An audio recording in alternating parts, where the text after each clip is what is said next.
सतगुरु महेंद्र राम महाराज की जय। गुरुर् ब्रह्मा गुरुर्विष्णु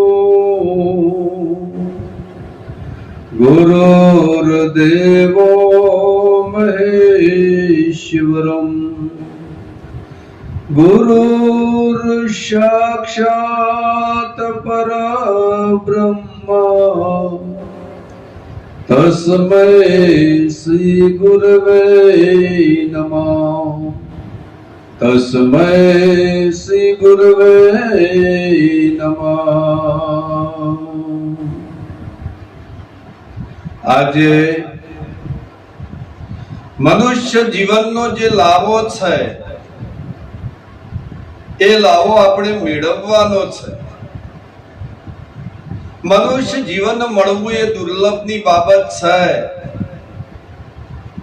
મનુષ્યનો જન્મ થતો નથી, પણ સદગુરુના ચરણે એ મનુષ્ય બનાય છે।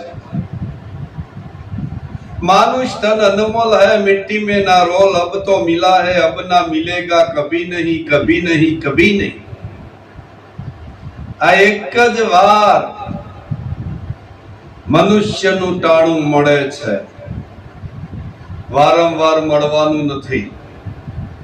તો આ ટાણાની અંદર પરમાત્મા રૂપી મોતી પરોઈ લેજો, કારણ કે પરમાત્માને પામવા માટે આ અવસર મળ્યો છે। જો આ અવસર ગુમાઈ જશે તો બીજા કોઈ અવસરની અંદર તમે પરમાત્માની પ્રાપ્તિ નહીં કરી શકો। એક પ્રધાન હતો, રાજાના ત્યાં બસ એક જ વાક્ય બોલતો કે જે થયું તે સારું થયું। કોઈ પણ વાત હોય પણ પ્રધાનીમાં જ કે જે થયું સારું થયું। એક વખત રાજા દાંતણ સોલતા હતા અને દાંતણ સોલતા સોલતા એમની ઓગળીમાં થોડું ચપ્પુ વાગ્યું અને આ પ્રધાનને આપવું।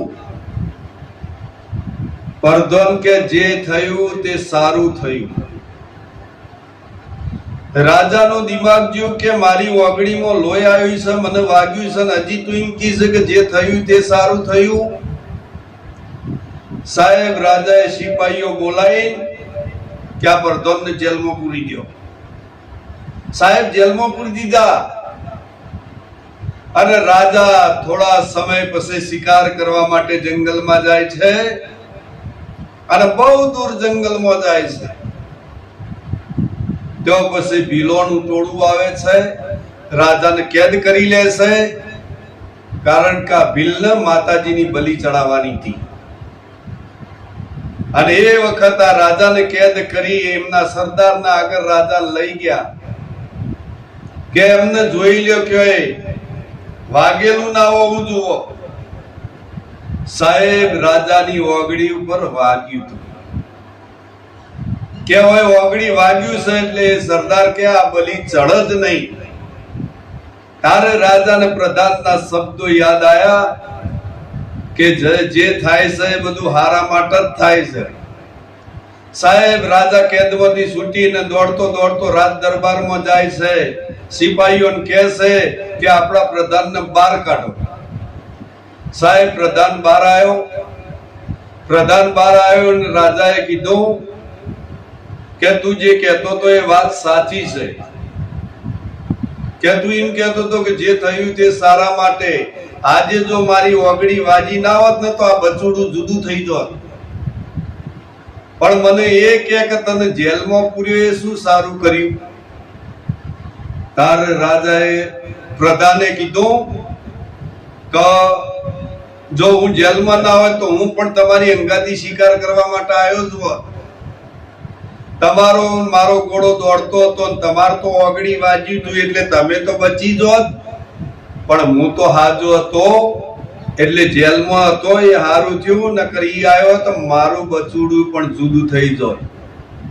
એટલે જે કઈ થાય છે બધું સારા માટે જ થાય છે. એટલે આ જીવનની અંદર એક પરમાત્મા રૂપી મોતી પરોઈ લેજો. વીજળીના ચમકારે મોતી રે પરો પાનબાઈ, નહીં તો અચાનક અંધારું થશે.